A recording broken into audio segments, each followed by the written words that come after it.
Welcome to my new video. I'm going to be looking at this edition of The Great Gatsby by F. Scott Fitzgerald. It's a first edition, first printing edition. I'll just go over the points that verify that it's a first edition. I got this copy at a used bookstore several years ago. It was really cheap, mainly because the condition is not the greatest, and it didn't come with the book cover. I think the bookseller was really disappointed that it didn't come with a book cover, so was willing to let me have it for a really good price. A Great Gatsby First with a book cover, easily, $25,000. First of all, this is a facsimile book cover, so the original book cover for the first was about ½ inch too tall, and it got beat up. But this, as you can see, fits the book perfectly, so we know. Plus, the colors are a little bit off. And the other point to note is that on the back of a first book cover, this J for J. Gatsby is a little bit, has been corrected. Looks a little bit darker. You can tell that they corrected it because you can see the remnants of the small J that they used to use. So this was the small J, J. Gatsby, and they corrected it over the top, which would make it a second state cover.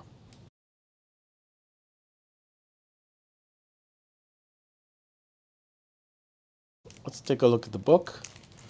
The book, first, should be in kind of this greenish linen cover. It should be pretty dark. Some people call it green-blue. The spine should have gold gilt lettering.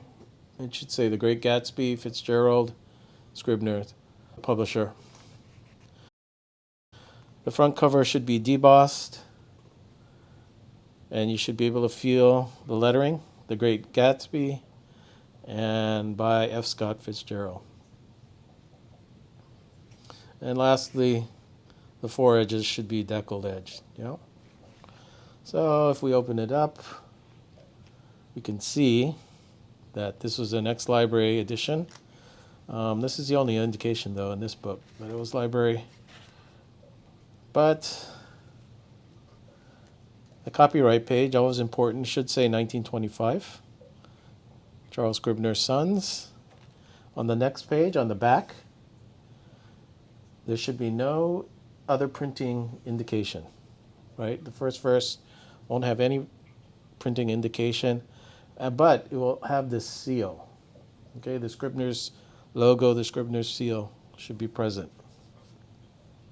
Now, there are a number of printing errors, I guess you could say, a number of grammatical errors that show up in the first that get corrected in the second printing. So let's just go over them.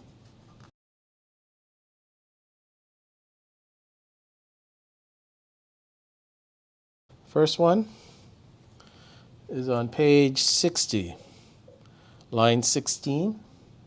The first word of that line should be chatter. Okay? Next. Page 119, line 22. It should say, of St. Olaf's in northern Minnesota. Okay? Important point here is northern.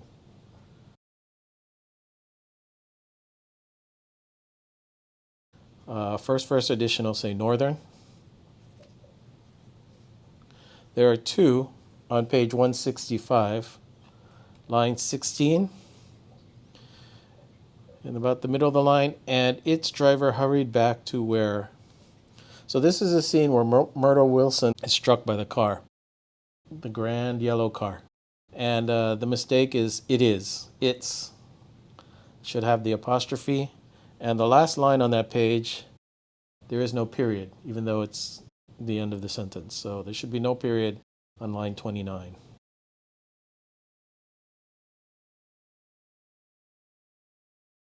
Page 205. If you go down to line 9 and 10, In the quotes, it says, "We're getting sick and tired of it." Your first edition will say sick in tired of it rather than sick and tired. And on page 211, lines 7 and 8, it should say, "In the old dim Union Street station."